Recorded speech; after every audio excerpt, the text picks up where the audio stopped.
saya Fatimah. Hari ini kita akan membahas tentang etika dalam asesmen.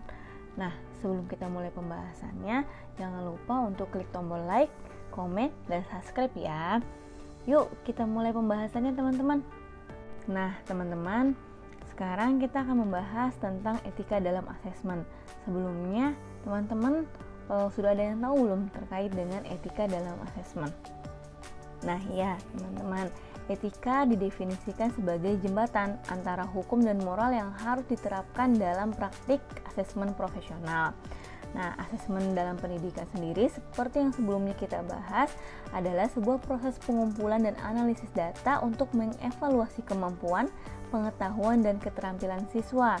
Sehingga etika dalam asesmen pendidikan yaitu seperangkat prinsip moral dan profesional yang membimbing guru, kemudian pihak pendidikan dalam merancang, melaksanakan, menilai, dan menggunakan hasil asesmen ini untuk peserta didik secara adil, kemudian bertanggung jawab dan menghormati hak-hak siswa.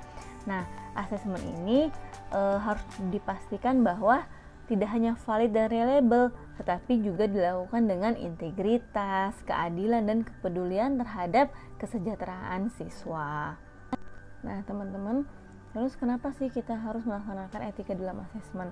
Nah, etika dalam asesmen ini bertujuan untuk yang pertama menjamin keadilan dalam proses dan hasil asesmen, yaitu mencegah bias, diskriminasi, atau perlakuan tidak adil terhadap peserta asesmen. Yang kedua yaitu menjaga keakuratan atau accuracy dan validitas hasil, di mana asesmen ini dilakukan dengan prosedur yang tepat agar hasilnya valid dan reliable. Nah, yang ketiga, asesmen digunakan untuk melindungi hak siswa dan menjaga kerahasiaannya. Jadi, informasi hasil asesmen bersifat rahasia dan tidak bisa disalahgunakan.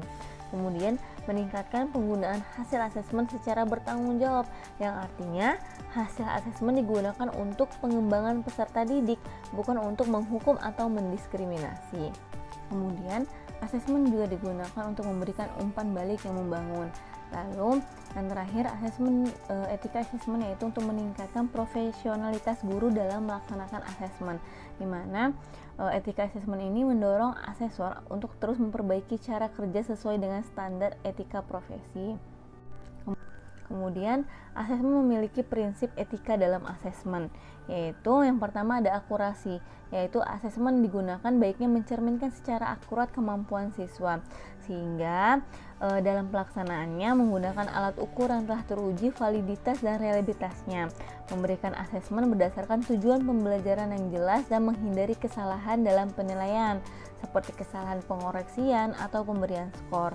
Kemudian yang kedua yaitu keadilan, yaitu asesmen ini disusun tidak boleh bias terhadap latar belakang budaya, bahasa, jenis kelamin, ataupun kebutuhan khusus siswa. Instrumen asesmen yang disusun juga harus relevan dan sesuai dengan pengalaman belajar siswa, serta memberikan akomodasi bagi siswa dengan kebutuhan khusus agar mereka dapat menunjukkan kemampuan sebenarnya.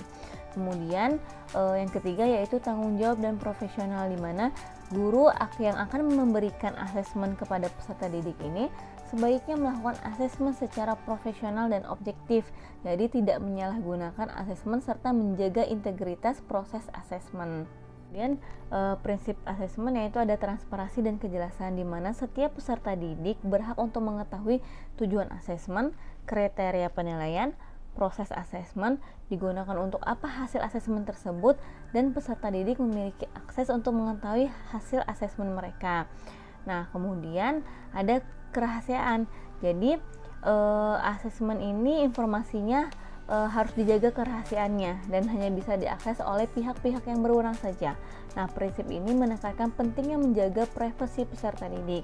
Dengan menerapkan privasi, kerahasiaan dalam asesmen pendidikan, kepercayaan siswa dan orang tua dapat terjaga dan proses asesmen dapat dilakukan dengan lebih efektif dan adil.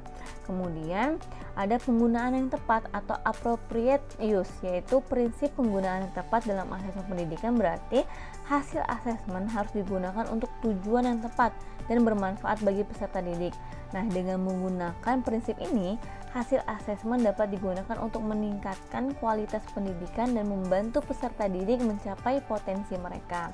Kemudian ada umpan balik yang konstruktif, yang artinya umpan balik ini bukan sekedar menyampaikan nilai atau skor saja, tetapi melainkan informasi yang membantu siswa memahami kekuatan dan kelemahan mereka dalam pembelajaran, serta memberikan arah konkret untuk perbaikan. Teman-teman, itu tadi penjelasan singkat terkait etika dalam asesmen. Semoga setelah menonton video ini teman-teman bisa lebih memahami apa itu etika dalam asesmen. Terima kasih sudah menyimak video sampai akhir. Sampai jumpa di video selanjutnya. Assalamualaikum warahmatullahi wabarakatuh. Dadah.